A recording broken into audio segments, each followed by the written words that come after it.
네, 코로나19 신규 확진자가 나흘 연속 1,000명대를 이어가면서 병상 확보에 비상이 걸렸습니다. 정부는 이번 주말이 거리 두기 단계 격상 여부를 가름하는 분기점이 될 것으로 보고 방역에 총력을 기울이고 있는데요. 최진봉 성공회대 교수 그리고 천은미 이대 목동병원 호흡기내과 교수 두 분과 코로나19 상황, 대책 분석해 보겠습니다. 두 분 어서 오십시오. 안녕하세요. 안녕하십니까. 네, 천은미 교수님, 오늘도 1,000명대 신규 확진자가 나왔습니다. 지금 나흘 연속 1,000명대인데 이게 정점이긴 한 겁니까? 아니면 아직도 정점을 안 지난 겁니까? 어떻게 보고 계십니까? 약간의 거리두기 효과에 의해서 이렇게 많이 증가하진 않지만 분명히 지금은 정점이 아니고 더 올라갈 수도 있고요. 지금 우리가 임시 선별진료실에서 무료 검사를 하고 계신데 네. 그 확진자 수를 보시면 거의 0.3%가 됩니다. 근데 이게 계속 늘고 있어요. 어제 하루 보니까 116명 나왔더라고요. 네, 맞습니다. 예. 그렇기 때문에 그만큼 무증상 감염자가 많이 있다는 거고 그러한 감염을 통해서 지금 전국적으로 수도권뿐 아니라 비수도권까지 확산이 되고 있기 때문에 우리가 생각하는 것보다 훨씬 많은 확진자들이 지금 있다는 거죠. 그렇기 때문에 우리가 거리두기에 대해서 조금 더 심각하게 고려를 해봐야 된다고 생각합니다. 근데 거리두기 이미 수도권 2.5단계, 비수도권 2단계 격상한 지가 지금 일주일 지났잖아요. 네. 근데 아직 효과가 본격적으로 안 나타나는 겁니까? 아니면 이게 계절적 요인 때문에 제약이 있는 겁니까? 두 가지 다 있습니다. 네. 겨울이기 때문에 문제가 되고요. 또 바이러스가 초기보다 변이를 해서 한 6배, 10배 가까이 전염성이 높습니다. 예. 실내에서 환기가 안 되는 영향도 분명히 있지만 지금 보시면 수도권에서 비수도권으로 확산이 지금 되고 있죠. 그걸 보더라도 이거는 이제 수도권의 문제가 아니라 전국적인 문제라는 걸 알 수가 있습니다. 우리가 이 3단계 격상을 해야 되는 이유는 경제가 문제긴 한데 우리가 감염 사례를 지금 보면 일상 공간, 특히 이제 요양원에는 중증 환자가 많이 나오기 시작하고요. 그다음에 사회생활, 직장 생활에서 감염자가 예. 많이 나오고 있죠. 네. 그 말은 재택근무를 통해서 접촉을 줄여야지만 되고 연구에 의하면 일주일 정도 이 단계를 확 올리게 되면 조금씩 어떤 그런 감소 효과를 볼 수 있다고 되어 있기 때문에 우리가 조금은 어떻게 하든지 지금 경제도 문제지만 이 상태에서 확산이 지속이 되거나 유지가 되면 의료 체계가 절대로 받쳐줄 수가 없습니다. 예. 그래서 그러한 점을 조금 더 숙고해야 될 것 같습니다. 예.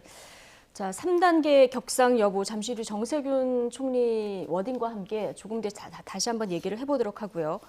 지금 물리적으로 숫자가 이렇게 늘다 보니까 당연히 위중증 환자, 사망자 숫자도 늘어나는 상황이고 이 부분이 가장 걱정인데 지금 병상 배정 못 받고 대기하다고 숨진 분이 이달 들어서만 6분 정도 되고요. 맞습니다. 수도권만 해도 지금 자택 대기 중인 분이 500명을 넘는 상황이죠. 그렇습니다. 현재 500명이 넘었고요. 그러니까 예. 당일 확진돼서 대기하신 분 353명 정도 되고요.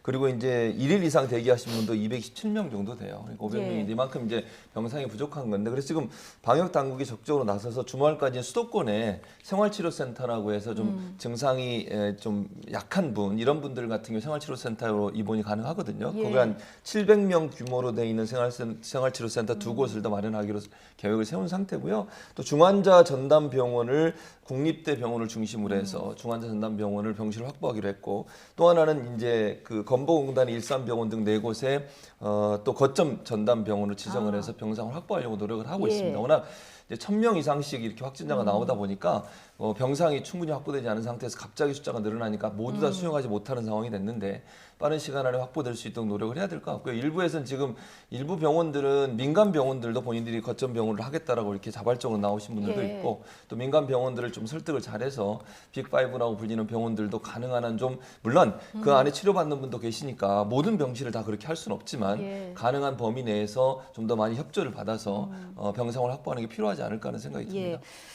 이렇게 위중증 환자가 늘다 보니까 정부에서 생활치료센터도 늘리고 지금 말씀하신 대로 이제 전담 거점 병원들도 마련을 하고 있는 상황인데 자, 뭐 지금 말씀하신 대로 공공병원들 위주로 지금 거점 병원으로 지금 만들어지고 있는 이런 상황이에요. 그런데 거기에서 치료를 받거나 입원해 계셨던 환자분들이 계신 상황 아니겠습니까? 이제 이분들의 치료에는 문제가 없겠습니까? 공공병원이 수도권 특히 서울에는 상당히 몇 군데가 있죠. 그래서 예. 거기에 계신 분들이 대부분 이제 보훈 대상자거나 의료 보호 환자들이 많으세요. 그리고 만성 기저질환자들이 많으셔서 입원을 장기적으로 하고 계십니다. 예. 그런데 이런 분들은 치료를 안 받게 되면 위중 상태로 갈 수가 있는 분들이 많으셔서 지금 이제 할 수 없이 코로나19 환자들 때문에 퇴소를 하고 계신데 그렇다면 정부에서 이분들이 민간 병원에 입원할 수 있는 재정적 지원을 반드시 약속을 해주셔야 된다고 생각합니다. 퇴원했을 때 그렇습니다. 치료를 받을 수 있도록 그렇습니다. 재정적 지원을 해줘야 된다. 예, 해주셔야 되고 민간 병원을 이분들이 대학병원보다는 수도권에 있는 민간이 설립한 병원으로 가능하면 가시는 게 좋고요. 대학병원은 왜 우리가 보존을 해줘야 되냐면 예. 이 수도권에 있는 대학병원들은 중증 환자들이 대단히 많고요. 이런 갑자기 응급 환자가 왔을 때 그 응급 환자를 처치할 수 있는 그런 인력과 재원이 있는 곳입니다. 근데 그런 곳을 코로나19 환자로 대치를 하게 되면 어제도 사례에서 보셨던 임산부가 사산을 하거나 그런 위중 상태가 예. 올 수가 있어요. 그래서 대학병원은 특히 빅5 같은 병원은 정부에서 보존을 해 주셔야 우리가 다른 환자들이 코로나19 환자로 인해서 피해를 보지 않아요. 연구에 의하면 코로나19 때문에 혈압이나 당뇨 같은 기저질환이 있는 분들이 사망률이 늘었다고 합니다. 그만큼 병원 가는 것도 꺼리지만 병원을 가더라도 제때 치료를 못 받는다는 그런 증거거든요. 그래서 그렇죠. 응급실 밖에서 대기하시는 분들도 꽤 많더라고요. 많습니다. 그래서 양쪽으로 같이 가야죠. 공공병원과 수도권 민간병원은 우리가 코로나19 환자를 위해서 정부가 최대한 노력을 해주셔야 되고 일반 큰 수도권의 대학병원은 일반 환자를 위해 비워주셔야 되는 양쪽으로 같이 가야 된다고 생각하고요. 네. 지금처럼 뭐 임산부가 고열이나 그런 어떤 증상이 있어 왔을 때 PCR 검사를 기다리지 마시고요. 이런 경우엔 증상이 있기 때문에 신속 항원 검사를 하면 95% 이상 나와요. 예. 검사를 바로 하셔서 바로 조치를 할 수 있는 그런 조금 어떤 신속한 조치도 필요하다고 생각합니다. 그러니까 지금 정해져 있는 매뉴얼대로 하는 것도 중요하지만 그러다가 사망자가 생기는 건 그렇습니다. 굉장히 큰 공백이니까 네. 뭔가 신속하게 할 수 있는 방안들을 현장에서 네, 좀 응급수술이 필요하거나 응급조치가 필요한 경우에는 신속항원 검사를 이용하는 것도 좋은 방법입니다. 예. 참 코로나19 대응도 해야 되고 일반 응급 환자들도 놓치면 안 되고 참 어려운 문제긴 한데요. 자, 이렇게 병상 대기하다가 사망하는 사례가 나오면서 지금 이재명 경기도지사가 민간병원 병상에 대한 긴급 동원 명령도 검토 중이다. 자, 이런 얘기를 했습니다. 예, 그렇습니다. 왜냐하면 지금 뭐 얘기 나눴지만 병상의 부족 현상이 엄청나게 지금 심각한 상황까지 가고 있습니다. 수도권 같은 경우 몇 개 남지도 않았어요. 지금 중환자 병상 같은 경우엔.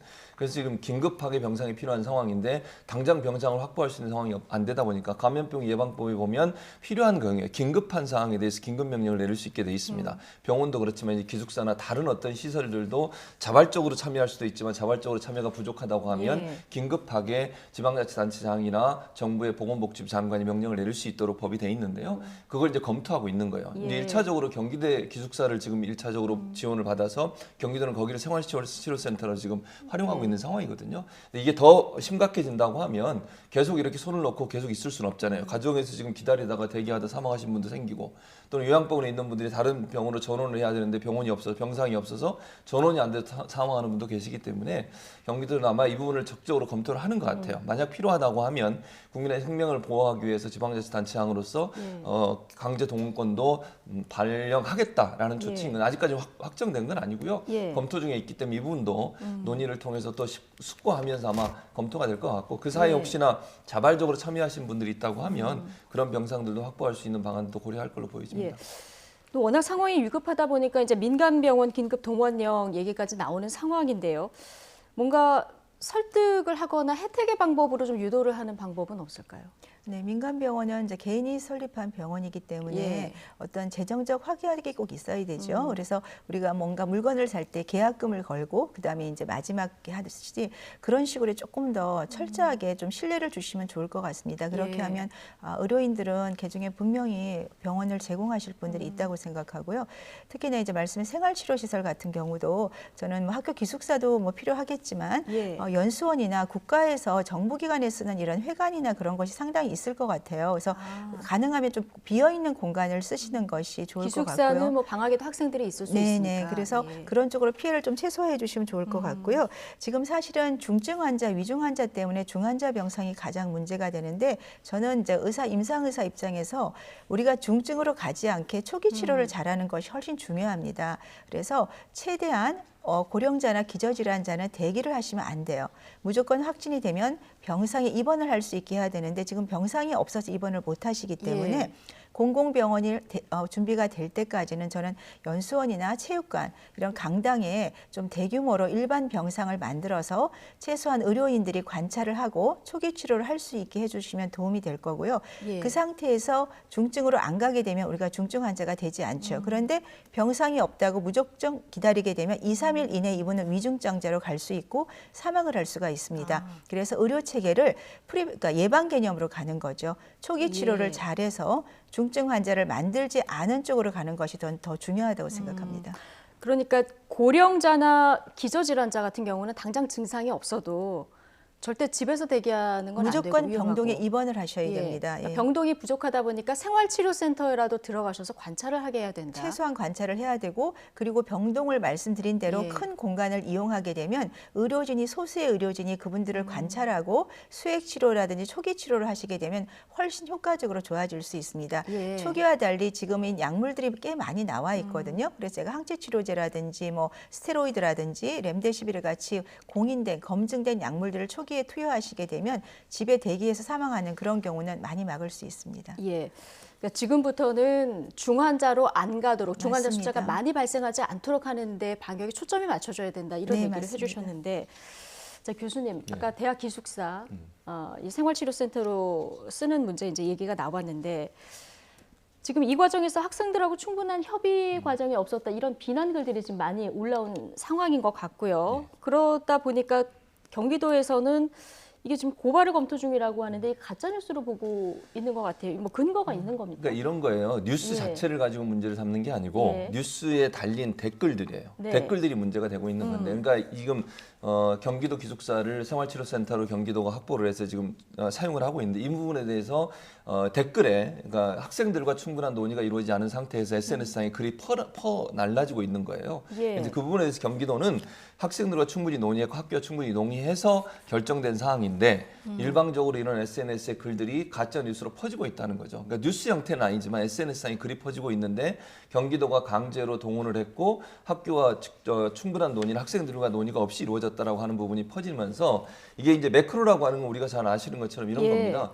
자동으로 댓글을 계속 좋아요를 눌러주거나 아니면 공감을 눌러주는 그런 작동을 하는 걸 매크로 작업이라고 하거든요. 그러니까 사람들이 직접 들어가 누른 게 아니라 기계가 그걸 작동을 해서 좋아요나 공감 수가 엄청나게 늘어나게 만드는 그래서 그 댓글이 가장 위에 뜨게 만드는 그런 작업을 하는 것들을 매크로 작업이라 하는데 그런 작업들 때문에 경기도에 대한 잘못된 어떤 이미지나 인식이 생기고 있다는 게 경기도의 판단이에요. 그래서 네. 그 부분에 대해서 이런 매크로 작업을 한 정황이 있기 때문에 매크로 작업을 한 사람에 대해서 수사를 의뢰하겠다고 하는 게 경기도의 지금 발표입니다. 불법 매크로 정황에 대해서 예, 그렇죠. 예, 정황에 대해서 고발할 방침인 거죠 아직은. 네, 아직 예. 방침입니다. 예, 지금 뭐 어쨌든 3차 유행 두 분과 말씀 나눠보다 보니까 뭐 심상치 않은 이런 상황인데요. 이렇게 3차 유행이 본격화되면서 관심은 백신으로 모아지고 있습니다. 어제 방역 당국이 백신 도입에 대한 계획을 발표했는데요. 이 발표 내용 잠시 듣고 오시겠습니다. 우리나라의 백신은 1사분기 2월, 3월 중에 아스트라제네카 백신부터 들어옵니다. 추가적으로 공급 시기나 공급 가격, 공급 일정 부분은 먼저 말씀드렸던 기업 간의 비밀 유지 협약에 따라서 가격이나 일정이나 시기 등은 구체적으로 공개를 하지 못하도록 되어 있습니다. 네. 정부가 지난번에 한번 공급 계획을 발표하고 어제 또 발표를 한 겁니다. 그 1차 때하고 좀 달라진 부분 포함해서 어제 발표했던 내용, 주요 내용 어떻게 좀 정리를 좀 해주시죠? 네, 1차 때에서 바꿔진 크게 한 가지예요. 한 가지 네. 노바백스라고 하는 새로운 어떤 회사, 그러니까 예. 백신을 공급하는 회사 중에 우리가 알고 있는 4개 회사 이외에 노바백스라고 하는 새로운 회사가 하나가 더 들어갔다는 점이 달라진 부분이고 아마 이제 어제 발표한 건 구체적으로 왜냐하면 이제 일부 그 우려를 하시는 분들은 백신 공급이 제대로 안 되고 있다. 다른 나라에 비해서 예. 우리가 좀 어려운 게 아니냐 이런 우려가 있어서 거기에 대한 이제 좀 더 구체적인 내용을 발표했다고 볼 수 있을 것 같아요. 일단은 아스트라제네카에서 우리가 도입하는 백신 이게 가장 먼저 도입이 될 것이라고 예. 발표가 됐고요. 구체적으로 2월에서 3월 사이에 백신이 아마 이제 접종이 될 거다라고 발표를 했습니다. 이건 사실 구체적으로 언제 백신이 접종될 거라는 내용까지는 발표를 안 했었는데 그런 부분이 발표됐다는 좀 다른 점이라고 볼 수 수 있을 것 같고요. 그리고 이제 얀센은 다음 주에 계약을 완료하기로 했고요. 그리고 화이자하고 다른 한 개 회사는 12월 내에 계약이 완료되는 것으로 이렇게 발표를 했고 모더나 같은 경우는 1월에 계약 체결을 완료하겠다 이렇게 정부가 지금 밝힌 상태입니다. 구체적인 어떤 시기들을 좀 더 명확하게 했다는 것이 1차 때와 다른 점이라고 볼 수 있을 것 같고요. 총 도입하는 수는 4,400만 명분. 이건 동일합니다. 1차 때는 지금이랑 동일한 내용인데요. 그래서 4,400만 분을 도입을 하기로 했고 그다음에 1, 4분기 안에 코백스 퍼실리티라고 해서 WHO가 중심이 돼서 전 세계적으로 함께 공급받은 함께 지급하는 그런 그 체계를 통해서 받는 것도 아스트라제네카하고 화이자, 사노피라고 하는 세계 제약사로부터 공급을 받는다라고 하는 것도 얘기를 해줬어요. 여기는 우리가 이미 돈을 지불해서 연구개발비를 지급을 했기 때문에 당연히 이건 받게 돼 있는 거고요. 이런 구체적 정황들이 좀 들어갔고 전체적으로 보면 약 한 70% 정도의 국민들에게 접종이 이루어질 걸로 예상이 되고 있고 연말까지 내년 연말입니다. 내년 연말까지 순차적으로 접종을 할 것이다라고 발표를 했고 아직도 이 외에도 지금 4,400만 명분 외에도 더 많은 백신 확보를 위해서 계속적으로 논의를 하고 있다. 이렇게 밝힌 게 주요 내용이죠. 예. 교수님, 이 정도 정부가 발표한 계획이라면 내년 봄 전에 국민들이 접종을 하는데 문제가 없겠습니까?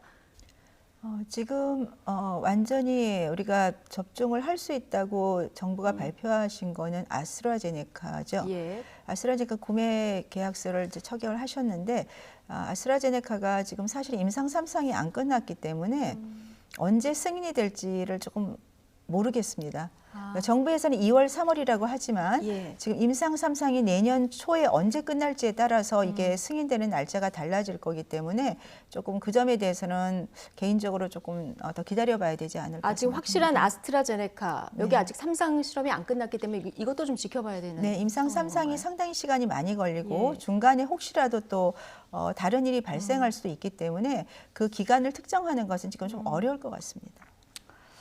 그렇군요. 지금 계약이 확정된 게 아스트라제네카인데 이거는 3상 임상 실험 결과 요걸 먼저 좀 지켜봐야 되는 네, 상황인 맞습니다. 거고요. 자, 최준봉 교수님. 예. 영국이나 미국에서는 이미 그 백신 접종하는 모습 우리가 화면으로 보지 않았습니까?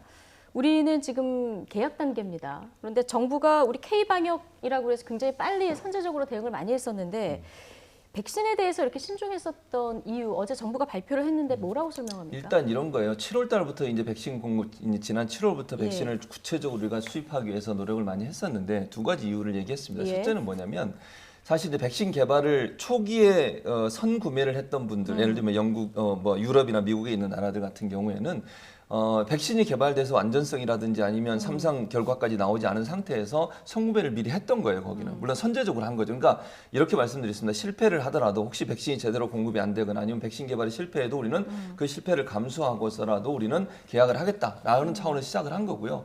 우리는 좀 더 그걸 좀 보수적으로 봤던 것 같아요. 예컨대 안전성이라든지 아니면 백신 개발의 성공 여부, 1상, 2상, 3상 말씀하신 것처럼 그 기간이 어느 정도 걸릴지 모르는데 미리 우리가 선구매를 해서 만약에 실패하면 거기에 대한 부담감 이런 부분들이 좀 작용했다고 보이지고요.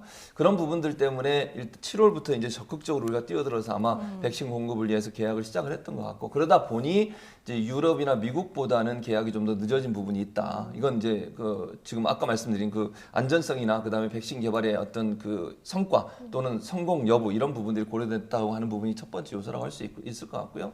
두 번째는 이제 우리가 어느 부분을 통해서 할 거냐 하는 부분에 대한 고민이 있었던 것 같아요. 그러니까 백신 개발, 백신 수입에 관련된 TF를 만들어서 그 TF가 어느 회사 걸 우리가 그럼 받아들일 거냐 하는 부분. 왜냐하면 회사들마다 백신을 개발하고 있는데 1상, 2상, 3상에서 어떤 결과가 나오느냐가 중요하지 예. 않겠습니까? 그런 부분들을 검토하면서 논의가 많이 있었고 그러다가 안전하고 또 최대한 가능성이 높은 그런 백신을 선택하다 보니 시간이 좀 늦어진 부분이 있다. 그래서 이게 왜 일부에서 외국이나 다른 나라처럼 우리가 더 많은 숫자의 백신을 공급하거나 아니면 수입하는 부분 이런 부분이 좀 늦어진 부분은 아까 말씀드린 그 두 가지 이유예요. 그리고 이제 우리는 그렇게 이제 보건 당국의 주장은 이렇습니다. 기본 현재 우리가 2월, 3월에 맞는다고 하면 물론 막 아까 말씀하신 것처럼 혹시 3상이 제대로 안 돼가지고 또 다시 조금 늦어질 수는 있겠지만 그런 계획으로 한다고 하면 1차적으로 유럽이나 미국이 지금부터 맞기 시작하잖아요. 그런데 사실 여러 가지 이제 부작용이 나올 수도 있고 알레르기 반응 같은 경우 임상 실험 들어가지도 않았어요, 사실은.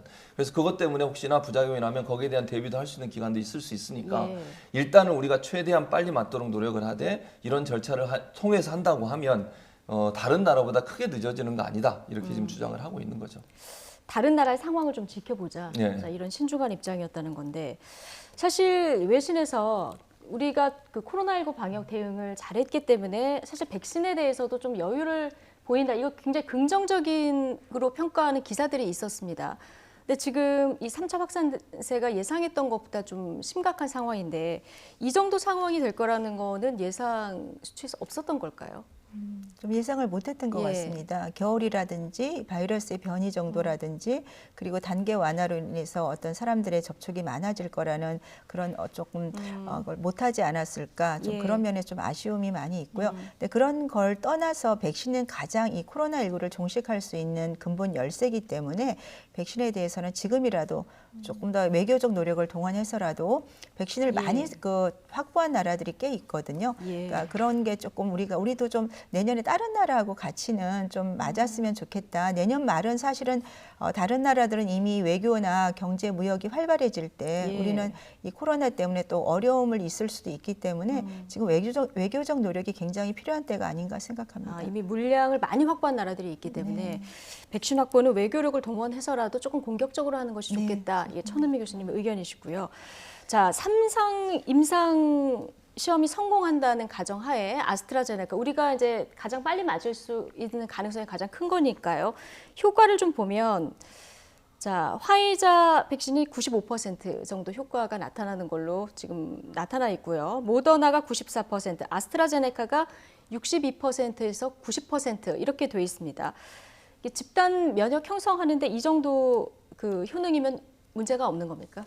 독감 백신이 보통 40에서 60%이기 때문에 예, 이보다는 훨씬 높네요. 네, 효과 면에서는 아스트라제네카도 괜찮습니다. 그런데 그렇게 하려면 좀 더 많은 국민들이 맞아야 될 수가 있어요. 예. 그래서 모더나 화이자가 더 곽강을 받는 이유는 그만큼 우리가 예상보다 훨씬 예방률이 높게 나온 거죠.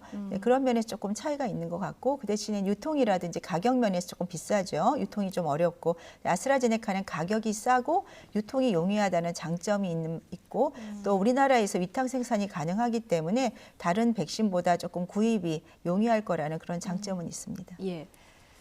교수님, 백신이 들어왔을 때 내가 이 백신을 맞고 싶다, 그걸 먼저 맞고 싶다 해서 되는 게 아니죠. 우선순위 다 정해져 있는 거죠? 네, 그렇습니다. 예. 우선순위는 정해져 있는데요. 일단은 우선순위는 중증 환자가 아니죠. 중증으로 갈 수 있는 위험성이 높은 분들, 예컨대 예. 기저질환이 있거나 아니면 연세가 많으신 분들이거나 요양병원에 지금 계신 분들 이런 분들이 먼저 맞고요. 당연히 의료진들은 당연히 먼저 맞아야 되고요. 예. 그리고 이제 우리 이제 안전과 관련된 분에서 일하시는 분들이죠. 경찰, 군인, 소방관 이런 분들이 먼저 맞게 됩니다. 의료진, 요양병원에서 근무하시는 요양병 근무하시는 분 또 입원해 계시는 분 그리고 이제 아까 말씀드린 것처럼 군인, 경찰, 소방관 이런 분들이 예. 맞게 되고요. 그리고 나서 이제 점점 확대될 것 같고요.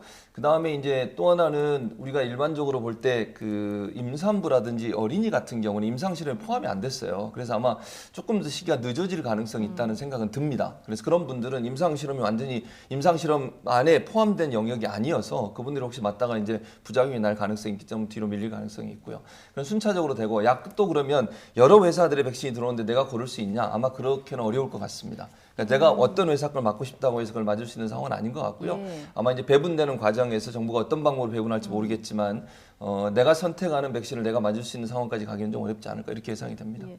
국민들 관심이 좀 코로나19 대응에 다 모아져 있다 보니까 좀 정치권에서도 방역 책임 두고 좀 논란이 일고 있는데 야당에서 백신을 재보선에 맞춘다는 소문이 있다. 사실이 아니길 바란다. 이런 얘기가 나왔고요.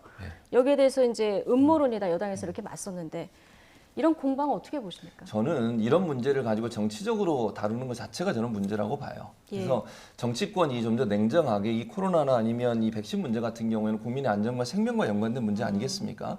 그런 문제의 관점에서 봐야지 정치적으로 유불리를 따져서 이런 얘기를 해서 나한테 유리한 환경이 조성될 거라고 생각하는 것 자체가 저는 잘못됐다고 봅니다. 예. 저는 그리고 이게 무슨 정부가 정말 지금 야당이 주장하는 것처럼 이거 뭐 나중에 맞추겠다 또는 시기에 맞춰서 가겠다 그렇게 했다면 정말 말도 안 되는 얘기죠. 그렇게 하면 어느 사람이 그런 예. 정부를 믿고 따를 수가 있겠습니까? 제가 볼 때 지금 현 정부가 그런다고 보지 않습니다. 그리고 방역 체계나 아니면 백신 관련 TF에는요, 일반 민간 의사분들이나 선생님들 많이 들어와 계세요. 정부만 하는 게 아닙니다, 거기에.